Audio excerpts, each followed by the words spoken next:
மத்திய நிதிநிலை அறிக்கையில் தமிழக அரசு சார்பில் இடம்பெற வேண்டிய கோரிக்கைகளை தமிழக நிதியமைச்சர் தங்கம் தென்னரசு மத்திய நிதியமைச்சர் நிர்மலா சீதாராமனை டெல்லியில் நேரில் சந்தித்து வலியுறுத்தியுள்ளார். அது குறித்தான அண்மை செய்தியையும் அந்த காட்சிகளையும் பார்த்து வருகிறோம்.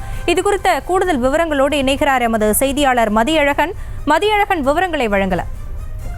பட்ஜெட்டுக்கு முந்தைய ஆலோசனை கூட்டத்தில் அனைத்து மாநில நிதியமைச்சர்கள் கலந்து கொண்டார்கள். இதில் தமிழகத்தின் சார்பில் நிதியமைச்சர் தங்கம் தென்னரசு கலந்து கொண்டார். அப்பொழுது அந்த கூட்டத்திற்கு பிறகாக இந்த பட்ஜெட்டில் தமிழகத்திற்கு தேவையான நிதிகளை வழங்க வேண்டும் என்று கோரிக்கை விடுத்து அவர் சார்பில் ஒரு கோரிக்கை மனுவானது வழங்கப்பட்டிருக்கிறது. அதில் மெட்ரோ ரயில் திட்டத்திற்கான அந்த நிதியுதவி உடனடியாக வழங்குவதை உறுதி செய்ய வேண்டும் என்று ஒரு கோரிக்கை விடுக்கப்பட்டு இருக்கிறது. அதே போல மழை புயல் வெள்ளங்களால் பாதிக்கப்பட்ட தமிழகத்திற்கு தேவையான அந்த மறுசீரமைப்பு பணிகளை மேற்கொள்வதற்காக 3000 கோடி ஒதுக்க வேண்டும் என்றும், அதே போல ஜிஎஸ்டி வரியால் ஏற்பட்ட இழப்பினை ஈடு செய்யும் வகையில் அதற்கான தொகையை வழங்க வேண்டும் உள்ளிட்ட கோரிக்கைகள் அடங்கிய மனுவினை அளித்திருக்கிறார். அதே போல நிகர கடன் உச்சவரம்பு அதனை உயர்த்த வேண்டும் என்றும் அவர் தங்கம் தென்னரசு அந்த கோரிக்கை மனுவில் வலியுறுத்தியிருக்கிறார். அதே போல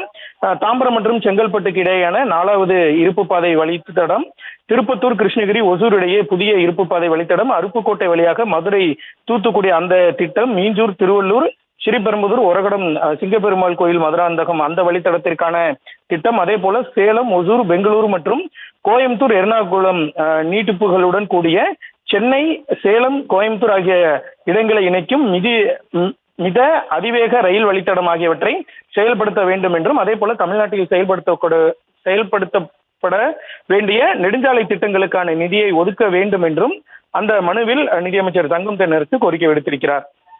விவரங்களுக்கு நன்றி மதியழகன். செய்திகளை உடனுக்குடனும் துல்லியமாகவும் தெரிந்து கொள்ள சப்ஸ்கிரைப் பண்ணுங்க.